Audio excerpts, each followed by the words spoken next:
మాట్లాడుకోవాల్సింది Rajampet parliament Rayachoti నియోజకవర్గం గురించి 2004లో మొత్తం రాష్ట్రమంతా కాంగ్రెస్ గాలి వీచిన రాయచోటిలో గత 15 సంవత్సరాల నుంచి తర్వాత లక్కిరెడ్డిపల్లి రాయచోటి కలవడము రాష్ట్రంలో జరిగిన రాజకీయ పరిణామాల వల్ల మటుకే ఈ 15 ఏళ్లలో రాయచోటిలో ఓడిపోతూ వస్తున్నాం. అంతే తప్ప ఇక్కడ కార్యకర్తల శ్రమ గాని నాయకులు శ్రమ గాని ఏది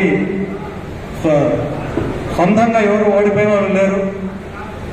వైసీపీ మీద కాంగ్రెస్ మీద ఏదో సానుభూతి ఉండి ఇక్కడ క్యాండిడేట్లను గెలిపిస్తూ వస్తున్నారు. 19 ఎలక్షన్స్ లో మనం బాగా కష్టపడి పనిచేశాం. 2014లో మనము ఓడిపోయాం. కానీ 2019లో రమేష్ కుమార్ రెడ్డి నేను తెలుగుదేశం పార్టీ నాయకులు అందరం ఇల్లు తిరిగాం చేశాం. రాయలసీమలో నాకు తెలిసి నాకున్న సమాచారం ప్రకారం 2014లో వచ్చిన ఓట్ల కంటే 2019లో ప్రతి నియోజకవర్గంలో వైసీపీకి మెజార్టీ పెరిగింది. ఒక్క కడప జిల్లాలో ఉమ్మడి కడప జిల్లాలో రాయచోటి నియోజకవర్గంలోనే వైసీపీ మెజార్టీ తగ్గించగలిగిన నియోజకవర్గం. అంటే మనం ప్రతి ఒక్కరూ కష్టపడి పనిచేసాం, తెలుగుదేశం పార్టీకి ఓటేశాం. జనాలలో ఉండే సెంటిమెంటల్ ఓటుకే ఓడిపోయాం. చాలా నియోజకవర్గాల్లో వేలలో 50,000 60,000 ఓట్లతో కూడా ఓడిపోయారు. కానీ మనం ఎక్కడా వెనకడుగు వేయాల్సిన పని లేదు. రాయచోటిలో తెలుగుదేశం డల్ అయిందనే విషయం ఎవరు ఆలోచించాల్సిన పని లేదు.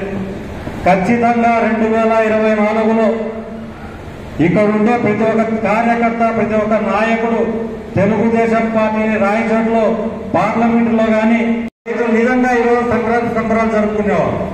అందరివా కెనాలు కుప్పం వరకు నీళ్లు తీసుకుని వెళ్లే కార్యక్రమం పూర్తిగా ఆగిపోయింది. ఓన్లీ ప్రభుత్వ పథకాలు అక్కడక్కడ ప్రజలకు అందుతున్నాయి తప్ప నిజమైన లబ్ధిదారులకు ఎవరికి ఇంతవరకు అందడం లేదు. 2019లో ఎంతమంది లబ్ధిదారులు ఉన్నారు, 2024కు వచ్చేసరికి ప్రజలు ఎంతమంది లబ్ధిదారులు ఉన్నారు, దాదాపు 50% తగ్గించేశారు. మేము ఎలాంటి కండిషన్లో పెట్టకుండా ప్రభుత్వ పథకాలు అందజేస్తామని ఆ రోజు 2019లో అధికారంలోకి వచ్చిన వైసీపీ ప్రభుత్వం ఈ రోజు రకరకాల కండిషన్లు పెట్టి రకరకాల నియమాలు పెట్టి ప్రభుత్వ లబ్ధిదారులను పథకాల లబ్ధిదారులను పూర్తిగా తగ్గించేసింది. చంద్రబాబు నాయుడు గారు మళ్ళీ ప్రజల కోసం మంచి ఏమేం చేయాలా అనేది ప్రతి ఒక్కరికి తెలుసు. ఏమేమి రాబోయే 24 నుంచి చంద్రబాబు నాయుడు గారు ముఖ్యమంత్రి అయితే ఏమేమి అభివృద్ధి కార్యక్రమాలు చేపడతాడు, ఈ రాష్ట్ర ప్రజలకు ఏ కార్యక్రమాలు మటుకే ఉపయోగపడతాయో అవి మటుకే సెలెక్ట్ చేసి 24 ఎలక్షన్లకు పోతున్నాం. మీరందరూ ఖచ్చితంగా సంబేపల్లె మండలం నాయకులు కానీ ప్రతి గుట్టపల్లె సోమవారం ప్రజలు కానీ రాయచోటి నియోజకవర్గ ప్రజలు కానీ ప్రతి ఒక్కరూ దయచేసి మీ సొంత ఎలక్షన్ అనుకుని ఈ ఎలక్షన్ చేయాలి, తెలుగుదేశం పార్టీని గెలిపించాలి. కారణం ఏమంటే మనమేమీ చేయకపోతే నిజంగా మనకి ఇంత అవకాశం ఇచ్చిన ఆంధ్ర రాష్ట్రానికి ఎంతో అన్యాయం చేసిన వాళ్ళమైనాం. ఖచ్చితంగా ఆంధ్ర రాష్ట్రము ఎలా అయిపోతుందంటే అలా అయిపోతుంది. ఊహించని కూడా ఊహించలేం. ఇప్పటికే అప్పులు మన శ్రీరామచంద్రయ్య గారు పార్టీలో చేరి చంద్రబాబు నాయుడు గారు ముందర చెప్తున్నారు, మీరు వద్దన్నా కూడా రాష్ట్ర ప్రజలు బలవంతంగా నిన్ను ముఖ్యమంత్రిని చేయాల్సిన ఆవశ్యకత ఉంది. ఖచ్చితంగా చెప్తున్నాం, చంద్రబాబు నాయుడు గారిని ముఖ్యమంత్రిని చేసుకుంటేనే మన రాష్ట్రం కానీ మన నియోజకవర్గం కానీ మన భవిష్యత్తు మన పిల్లల భవిష్యత్తు కానీ ముందుకు పోతుంది.